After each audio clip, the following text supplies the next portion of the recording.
Shri RV Asari Panchmahal Godhra range Godhra દ્વારા જિલ્લામાં વધતા જતા ઓનલાઈન ફ્રોડ તથા સાયબર ક્રાઇમના ગુનાઓથી બચવા માટે લોકોને જાગૃતિ લાવવા માટે પ્રેસ કોન્ફરન્સનું આયોજન કરવામાં આવ્યું હતું, જેથી દાહોદ ખાતે સાયબર ક્રાઇમની કામગીરી સરતંભે જિલ્લા પોલીસ અધિક્ષક શ્રી ડૉક્ટર રાજદીપસિંહ ઝાલાના અધ્યક્ષસ્થાનેથી દાહોદ જિલ્લા પોલીસ અધિક્ષક શ્રી કચેરી ખાતે પત્રકાર પરિષદ યોજવામાં આવી હતી। આ પત્રકાર પરિષદને સંબોધતા જિલ્લા પોલીસ અધિકારી શ્રી ડૉક્ટર રાજદીપસિંહ ઝાલાએ જણાવ્યું હતું કે સાયબર ક્રાઇમથી નાગરિકની સાથે ફ્રોડ થયો હોય અને ત્યારે તરત જ સાયબર ક્રાઇમ હેલ્પલાઇન નંબર 1930 પર કોલ કરવાથી CID ક્રાઇમના સાયબર સેલ દ્વારા તરત જ ફરિયાદ નોંધી દાહોદ જિલ્લાના સાયબર ક્રાઇમ પોલીસ સ્ટેશન ફરિયાદ ટ્રાન્સફર કરી ફરિયાદીને નાણાં પરત મેળવવા જરૂરી કાર્યવાહી કરવામાં આવે છે, તેમજ નાણાં ફ્રીઝ હોલ્ડ કરાવી નાણાં પરત આપવાની કાર્યવાહી કરવામાં આવે છે। તેમણે વધુમાં જણાવ્યું હતું કે સાયબર ક્રાઇમની બચવાના ઉપાયો સમજાવીને સાયબર ક્રાઇમના કેટલાક પ્રકારો છે તેને કેવી રીતે ઓળખી શકાય, સાયબર ક્રાઇમથી કેવી રીતે બચવું તેની વિગતવાર સમજ આપી હતી, જેમાં વિવિધ પ્રકારના સાયબર ક્રાઇમ જેવા કે vishing call, phishing email, sim card instant loan app, online shopping fraud, fake website fraud, job fraud, social media related crime, wifi hack, deep fake, matrimonial website ફ્રોડથી બચવા માટે માહિતગાર કરવામાં આવ્યા હતા। તે ઉપરાંત સોશિયલ મીડિયા પ્લેટફોર્મ પર જેવા કે વોટ્સએપ, ટેલિગ્રામ, ફેસબુક, ઇન્સ્ટાગ્રામથી સાયબર સિક્યોરિટી તથા સાયબર ક્રાઇમથી બચવા માટે પોસ્ટર, વિડીયો ક્લિપ દ્વારા જાણકારી ફેલાવવામાં આવે છે, તેમ પણ તેમણે ઉમેર્યું હતું। આ ઉપરાંત તેમણે સરકારશ્રી તરફથી પ્રસિદ્ધ કરવામાં આવેલા સાયબર હેલ્પલાઇન નંબર 1930 તથા સાયબર ક્રાઇમ લગત ઓનલાઈન ફરિયાદ માટે પ્રસિદ્ધ કરવામાં આવેલા વેબસાઇટ www.cybercrime.com ગવર્મેન્ટ ઇન્ડિયા અંગે પણ સમજ આપી।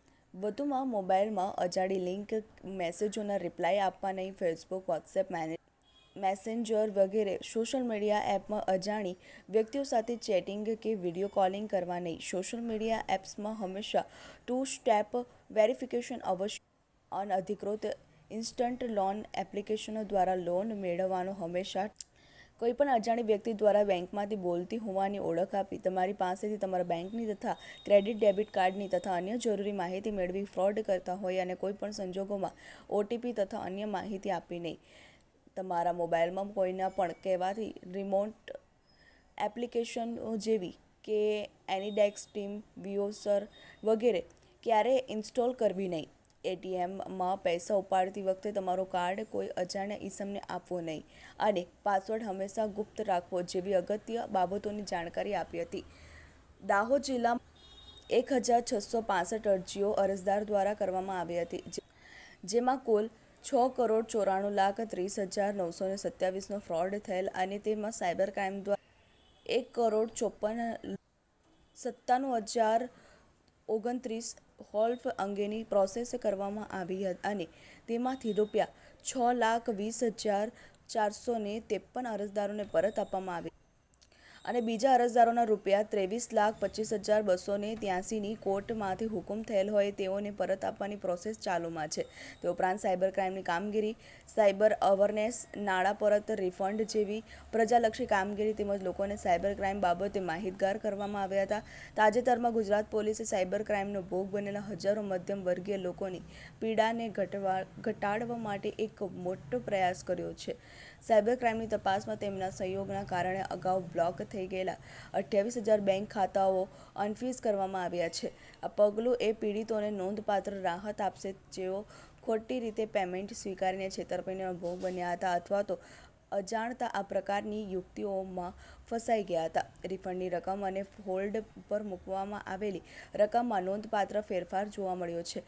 2024માં રિફંડ કરાયેલી રકમ ટકાવારી 46.42% છે, જે 2023માં માત્ર 17.93% હતી। 30 જૂન 2024 સુધી હોલ્ડ પર રાખવામાં આવેલી એટલે કે અટકી ગયેલી કુલ રકમ 114.90 કરોડ છે અને 2024 માટે રિફંડ કરાયેલી રકમ 53.34 કરોડ છે।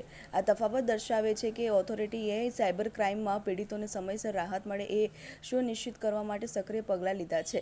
આ ઉપરાંત ઓથોરિટી વિનંતી કરે છે કે જેમને પણ એવું લાગતું હોય કે તેમના એકાઉન્ટ ભૂલથી ફ્રીઝ કરવામાં આવ્યા છે, તેઓ સાયબર ક્રાઇમમાં તેમની બિન સંડોવણી દર્શાવતા પુરાવા સાથે આગળ આવે. એક પછી એક કેસના આધારે આ અકાઉન્ટ્સની સમીક્ષા કરવામાં આવશે અને ત્યારબાદ શક્ય અને અનફ્રીઝ એ સાથે દાહોદ જિલ્લાના સાયબર ફ્રોડના ગુનાઓમાં અટકે એ હેતુથી 10 જેટલા અવેરનેસ કાર્યક્રમો શાળા, કોલેજ અને મોટી કંપનીઓમાં કરવામાં આવ્યા છે. વધુમાં વધુ લોકોને આ અંગે તાલીમો આપવામાં આવી હતી એમ જણાવ્યું હતું.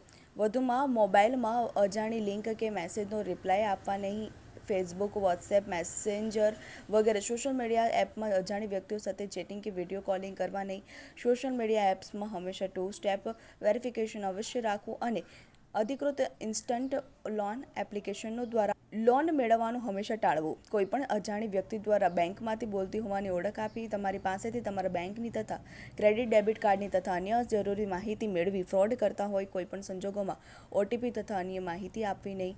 તમારા મોબાઈલમાં કોઈના પણ કહેવાથી રિમોટ એપ્લિકેશન જેવી કે એનીડેક્સ, ટીમ વ્યુઅર વગેરે ક્યારે પણ ઇન્સ્ટોલ કરવી નહીં. એટીએમમાં પૈસા ઉપાડતી વખતે તમારું કાર્ડ કોઈ અજાણે ઈસમને આપવું નહીં અને પાસવર્ડ હંમેશા ગુપ્ત રાખવો જેવી અગત્ય બાબતો જાણકારી આપી હતી.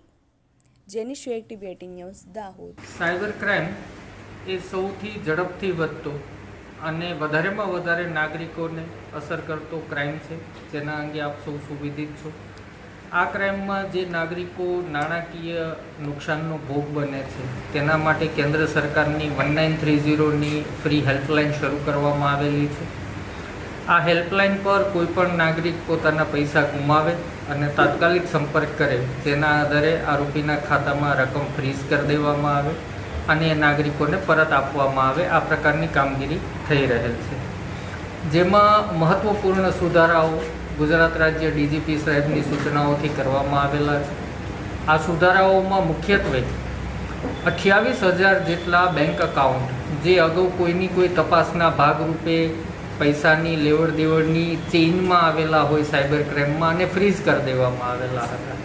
આ 28,000 એકાઉન્ટો અનફ્રીઝ કરી દેવામાં આવેલા છે, એટલે કે પરત ખોલી દેવામાં આવેલા છે, જેથી નાગરિકોને પોતાના નાણાકીય વ્યવહારોમાં કોઈ પ્રકારની અગવડતા ઊભી ન થાય. એ જ રીતે આ જે રકમ ફ્રીઝ કરવામાં આવતી હતી અને પરત કરવામાં આવતી હતી, જેની 2023માં ટકાવારી 17.19% હતી, જે 2024માં વધી અને 46.42% થઈ છે.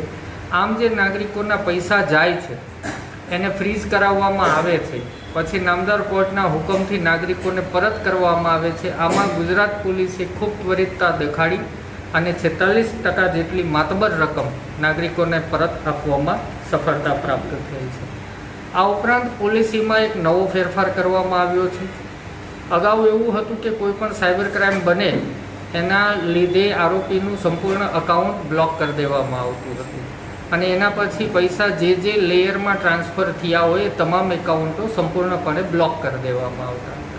પરંતુ હવે નવી પોલિસીના અંતર્ગત પાર્શિયલ ફ્રીઝિંગ, એટલે કે જે વિવાદિત રકમ છે અથવા સાયબર ક્રાઇમમાં ગયેલી રકમ છે એટલી જ રકમ બ્લોક થાય અને આખું અકાઉન્ટ કોઈ બ્લોક ન થાય, જેથી આ ડિજિટાઇઝેશનના સમયમાં કોઈના પેમેન્ટ ઉપર અથવા તો બેન્કિંગ પ્રક્રિયા ઉપર અસર ન પડે, એમના ધંધા રોજગાર પર અસર ન પડે, એ પ્રકારે તપાસ કરવાની રહેશે અને એ જ પ્રકારે ફ્રીઝિંગ થશે. આ મુખ્ય સુધારાઓ છે. દાહોદ જિલ્લાની વાત કરીએ તો દાહોદ જિલ્લામાં અત્યાર સુધી કુલ 1,665 જેટલી સાયબર ક્રાઇમની અરજીઓ આવેલી છે.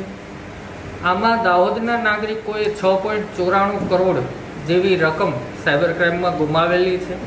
આ રકમ પૈકી 1.55 કરોડની રકમ ફ્રીઝ કરાવવામાં સાયબર ક્રાઇમને સફળતા મળી છે.